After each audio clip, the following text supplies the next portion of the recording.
Hello बच्चों, class 8 maths.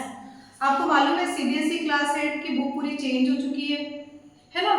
तो अभी न्यू सिलेबस के हिसाब से जो हमारा फर्स्ट चैप्टर है वो है square, R square and cube. ठीक है, आपको एक चीज अच्छे से बता रही हूँ कि सीबीएसई ने बुक को चेंज इसलिए किया ताकि आप चीजों को समझ के करके एनालिसिस करके सीखो।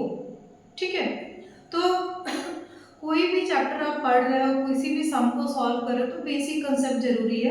तो आज के वीडियो में हम स्क्वायर से रिलेटेड कुछ बेसिक कंसेप्ट पढ़ेंगे, क्यूब को हम अगले वीडियो में डिस्कस करेंगे। ठीक है, तो ये जो वर्ड है, चैप्टर का नाम ही है स्क्वायर एंड क्यूब। स्क्वायर का मतलब क्या होता है? स्क्वायर का मतलब ये होता है कि किसी भी नंबर को दो बार मल्टीप्लाई करने से हम उसको स्क्वायर नंबर बोलते हैं। ठीक है, जैसे सपोज स्क्वायर को अगर हम बोले तो क्या बोल सकते हैं कि 2 times multiplication of a number, है ना। ठीक है, 2 टाइम्स मल्टीप्लीकेशन, 2 से मल्टीप्लीकेशन नहीं है। जैसे 2 इंटू 2 दो बार मल्टीप्लाई हुआ तो इसको बोलेंगे 2 का स्क्वायर। तो ये जो ऊपर 2 लगा है ना, इसको हम बोलते हैं स्क्वायर। स्क्वायर का मतलब आप ये समझ सकते हो कि पावर कितना है, ऊपर की वैल्यू को पावर बोलते हैं, पावर 2 है। समझ में? और नीचे का जो नंबर होता है इसको हम लोग बेस नंबर बोलते हैं। तो जो भी बेस नंबर है वो कितने बार मल्टीप्लाई है? 2 बार है, तो हम बोलेंगे स्क्वायर नंबर। यहाँ तक समझ में आया? अब इसके बाद ना हम लोग ये देखेंगे कि अगर जैसे कंसेप्ट ये है कि स्क्वायर नंबर्स हैं, तो किसी नंबर को देख करके हम कैसे आइडेंटिफाई करें कि ये स्क्वायर नंबर ही है कि ये स्क्वायर नंबर नहीं है। तो कुछ कुछ कंसेप्ट है उसको हम लोग डिस्कस करेंगे। पहले ध्यान से देखो, अगर 1 का स्क्वायर हम लेते हैं तो आंसर इज 1। 1 इंटू 1 1 होगा। 2 का स्क्वायर 4, 3 का स्क्वायर 9, 4 का स्क्वायर 16, 5 का स्क्वायर 25, 6 स्क्वायर 36, 7 का स्क्वायर 49, 8 का स्क्वायर 64, 9 का स्क्वायर 81 और 10 का स्क्वायर 100। यहाँ तक समझ में आ रहा है? अब हम लोग इस नंबर को देखेंगे, एनालिसिस करेंगे और कुछ कंसेप्ट को समझेंगे। देखो ये जितना 1 4 9 16 25 36 49 64 81 100 है, ये सारे क्या है? स्क्वायर नंबर है। क्या है?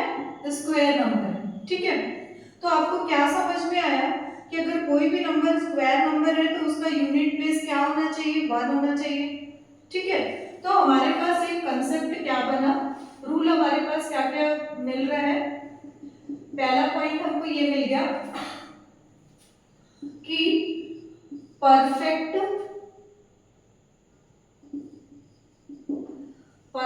स्क्वायर नंबर के लिए क्या कंडीशन होनी चाहिए कि यूनिट प्लेस मतलब कोई भी नंबर का अगर वंस प्लेस का डिजिट, देखो यहाँ 1 है, यहाँ भी 1 है। 1 अगर है, 2 है क्या बेटा? नहीं है, मतलब 2 क्या हो जाएगा? Not a perfect square number के लिए कंडीशन क्या है कि यूनिट प्लेस क्या होना चाहिए? यूनिट प्लेस अगर 2 है तो ये परफेक्ट स्क्वायर नंबर नहीं होगा। अगर यूनिट प्लेस 1 है तो ये परफेक्ट स्क्वायर जा रहा है। 3 है क्या? नहीं है, मतलब 3 नीचे चला गया। 4 है क्या? है, तो परफेक्ट स्क्वायर में लास्ट डिजिट 4 हो सकता है। 5 दिख रहा है? 6 है, यस 6 है। 7 है क्या? देखो वंस प्लेस में कहीं भी 7 नहीं है, मतलब अगर लास्ट प्लेस 7 आ गया, यूनिट डिजिट 7 आ गया तो वो number not a perfect square. ठीक है, 8 है क्या? 8 भी नहीं है, तो 8 को भी हम लोग यहाँ ले सकते हैं। 9 है क्या? 9 दिख रहा है? हाँ दिख रहा है, यहाँ पे 9 है, तो 9 भी आ सकता है। और डबल जीरो आएगा, सिंगल जीरो होने से ये कंफर्म नहीं है कि वो परफेक्ट स्क्वायर नंबर है, तो या तो वहां पे डबल जीरो आ सकता है दो प्लेस। क्या पॉइंट मिला?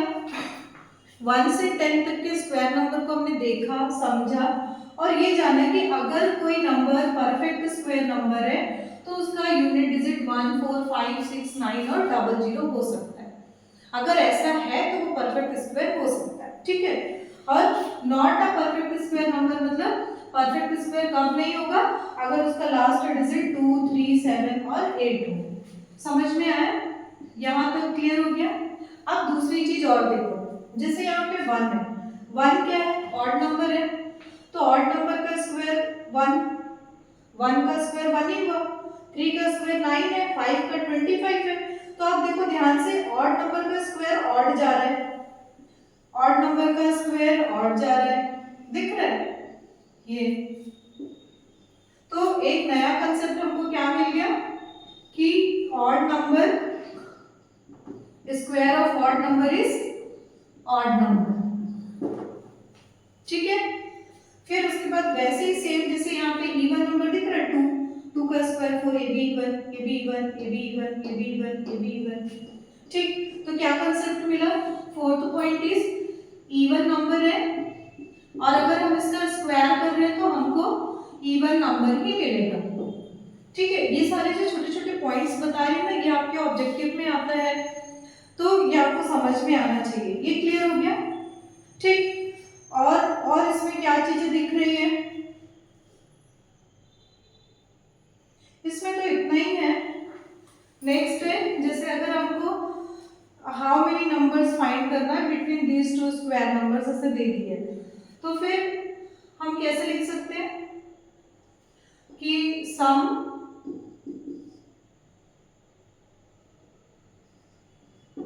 numbers between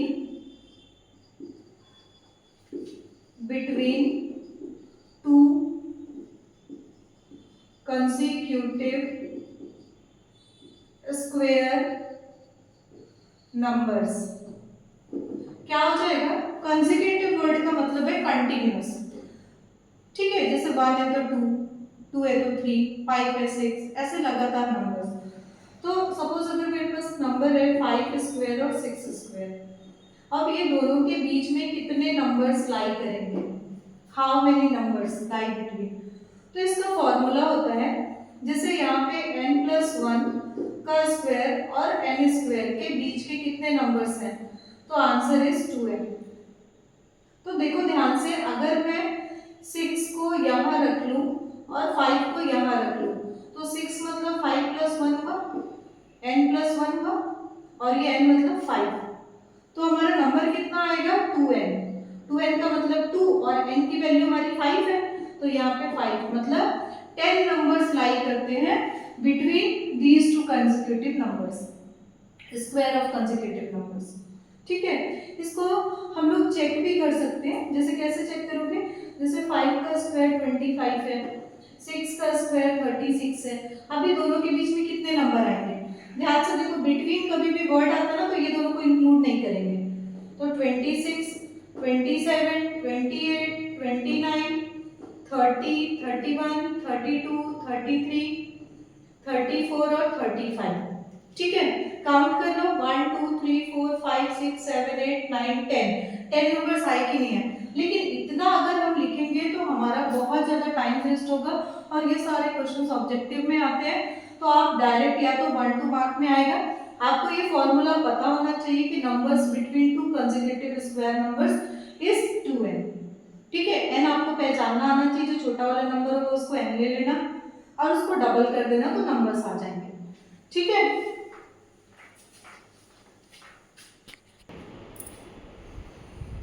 चलो नेक्स्ट है, नेक्स्ट कंसेप्ट हमारा ये है कि ट्रायंगुलर नंबर्स। ट्रायंगुलर नंबर का मतलब ये होता है कि जितने नंबर से ट्रायंगल पॉसिबल है, जितने डॉट से ट्रायंगल पॉसिबल है ना। जैसे यहाँ पे ट्रायंगुलर नंबर 1, तो 1 को हम लोग मान सकते हैं कि इससे ट्रायंगल फॉर्म हो रहा है। 3, 1, 2, 3 ऐसे रंगोली बनाते हैं ना, ये 3 तो ट्रायंगल फॉर्म हो सकता है, तो ये ट्रायंगुलर नंबर है। 1, 2, 3, 4, 5, 6 ट्रायंगुलर नंबर है। 10 ट्रायंगुलर नंबर, 1, 2, 3, 4, 5, 6, 7, 8, 9, 10। तो जितने डॉट से ट्रायंगल फॉर्म हो सकता है उतने नंबर्स को हम लोग क्या बोलते हैं, ट्रायंगुलर नंबर। तो ये आपको पता होना चाहिए कि क्लास 6 तक न्यू बुक में भी पैटर्न आ गया है। तो ट्रायंगुलर नंबर आपको दिमाग में रखना है कि 1, 3, 6, 10, 15 और 21 है, ठीक है। वैसे ही स्क्वायर नंबर है 1 4 9 16, मतलब इतने डॉट से हम स्क्वायर बना सकते हैं। 1 को लेके चलते हैं 1 2 3 4, ये 4 डॉट है तो 4 इज अ स्क्वायर नंबर। 9 के 1 2 3 4 5 6 7 8 9, एक कंप्लीट स्क्वायर फॉर्म हो रहा है, तो ये स्क्वायर नंबर है। ठीक है, तो ये आपको दिमाग में रखना है, ऑब्जेक्टिव क्वेश्चन में कहीं भी आ सकता है कि व्हाट इज स्क्वायर नंबर, और 4 ऑप्शन अलग अलग दे देगा। व्हाट इज ट्रायंगुलर नंबर, या सीरीज दे दिया और बोलेगा कि नेक्स्ट ट्रायंगुलर नंबर क्या है, नेक्स्ट स्क्वायर नंबर क्या है, तो ये आपको पता होना चाहिए। ठीक है, नेक्स्ट है sum of two consecutive triangular number is a square number. क्या समझ में आया? सम, सम मतलब प्लस किसका? टू कंसेक्यूटिव, कंसेक्यूटिव मतलब कंटिन्यूअस ट्रायंगुलर नंबर, तो दो कंटिन्यूअस ट्रायंगुलर नंबर मिलके क्या बन रहा है? Is a square number. ठीक है, तो ट्रायंगुलर नंबर 1 है, ट्रायंगुलर नंबर 3 है, और दोनों को प्लस करें तो क्या बन रहा है? 4, और 4 इज अ स्क्वायर नंबर। तो ये जो स्टेटमेंट है इसको ये सेटिस्फाई कर रहा है। ठीक है, नेक्स्ट है देखो कंसेक्यूटिव मतलब 3 और 6 को अगर हम ले रहे हैं तो दोनों को प्लस कर रहे हैं, कंसेक्यूटिव ट्रायंगुलर नंबर, सम कितना आ रहा है? 9, और 9 इज अ स्क्वायर नंबर। ठीक है, तो ऐसे मैं थोड़ा एग्जांपल भी देते जा रही हूँ ताकि आपको ज्यादा अच्छे से कांसेप्ट को समझ में आ जाए। नेक्स्ट है बेटा sum of first odd natural numbers. Odd natural numbers क्या होगा?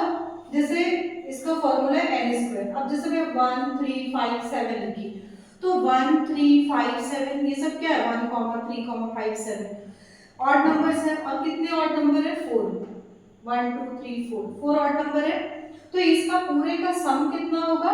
सम आपका होगा 4 का स्क्वायर, n का स्क्वायर मतलब 4 का स्क्वायर, तो यहाँ पे आया 16।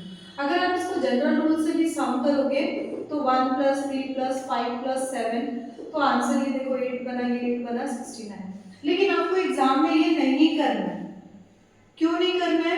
क्योंकि भाई आपको कंसेप्ट ही इसलिए पढ़ाया गया कि आप इसको अप्लाई करो, है ना, ये बच्चों जैसे नहीं करना है। तो ये फॉर्मूले को आपको याद रखना पड़ेगा कि sum of first and odd number is n square. ठीक है, फिर sum of consecutive natural number, ये क्वेश्चन बार बार आता है। जैसे एक नंबर दे देगा और बोलेगा कि ये कौन से दो कंसेक्यूटिव नेचुरल नंबर का सम है। हमें ये सब बच्चे कंफ्यूज हो जाते हैं कि मैम समझ में नहीं आ रहा है कि वो कौन से दो नंबर है, कौन से दो नंबर है। तो आपके एनसीईआरटी के बुक में ये फॉर्मूला है n square minus 1/2 n square plus 1/2 है। लेकिन अगर ये क्वेश्चन मैक्सिमम उसमें आता है, ऑब्जेक्टिव में आता है, तो ऑब्जेक्टिव में आप कैसे करोगे? जैसे 9 है, 9 क्या एक नंबर है, और 9 कौन से दो consecutive natural number, natural number मतलब ऑल द काउंटिंग नंबर्स का सम है। तो कैसे पता लगाओगे? एकदम इजी तरीका बता रही हूँ। जैसे जो भी नंबर रहेगा ना उसको डिवाइड करना 2 से, तो ये 9 को हमने 2 से डिवाइड किया 4.5 आया। अब ये 4.5 कहाँ पे है? ये 4 और 5 के बीच में लाई कर रहा है, तो 4 और 5 का सम ये आपका 9 है। समझ में आया है ना? वैसे ही जैसे एक नंबर दे दिया हमारा 25, अब ये बोल रहे हैं कि कौन कौन से दो कंसेक्यूटिव नेचुरल नंबर के का सम है। तो हम क्या करेंगे? हमको अगर फॉर्मूले से सॉल्व करने आ रहा, हालांकि आता नहीं है, तो आप ऐसे करोगे, और नहीं तो डायरेक्ट ऑब्जेक्टिव आता है तो 25 को आप 2 से डिवाइड किए तो ये 12.5 है। अब 12.5 कहाँ लाई कर रहे हैं? 12 और 13 के बीच में, तो आपका आंसर आ गया 12 + 13 = 25। समझ में आया कि नहीं आया? ठीक है, ये कंसेप्ट हो गया हमारा क्लियर। यहाँ पे बच्चे बहुत रुकते हैं। अब हाफ करना, पॉइंट में कुछ आंसर आएगा, दो एक 12 हो जाएगा और एक उसके आगे का नंबर हो जाएगा। ठीक है, पैटर्न है स्क्वायर नंबर का, जैसे 1 एक बार है उसका स्क्वायर करें तो एक ही बार बना है।